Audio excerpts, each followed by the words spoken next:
Against the backdrop of Region 1 accounting for 69% of all active COVID-19 cases, several government officials are assuring that the safety of the students sitting the Caribbean Secondary Education Certificate CSEC next week is paramount.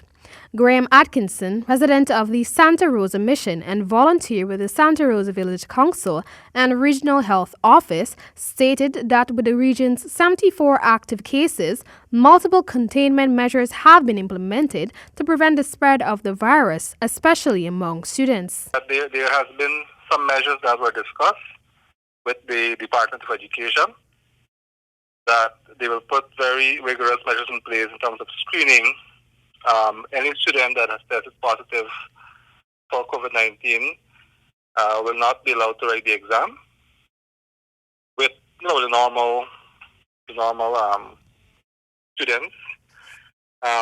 Those that have been quarantined would be writing, and have tested negative, will be writing their examinations separate. This, he says, will be coupled with all the necessary protective measures set in place by the National Task Force and the Ministries of Public Health and Education.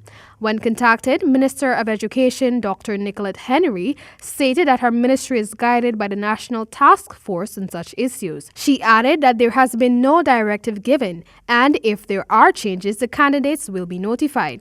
Additionally, when questioned on the issue, Deputy Chief Medical Officer Dr. Karen Boyle stated that while she has not been privy to any changes with regard to arrangements in place for students, all the protective guidelines will remain in strict effect when the examinations are conducted. They would be advised to observe the same social distancing measures, so the tables where they sit will have to be well spaced.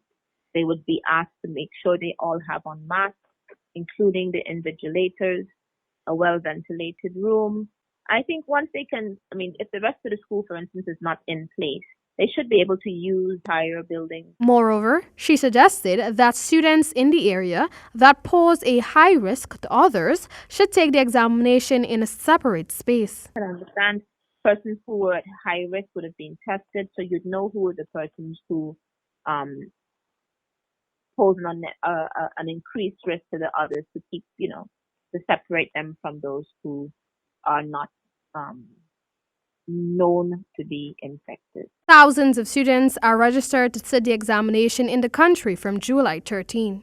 For the HGP Nightly News, I'm Elle Griffith.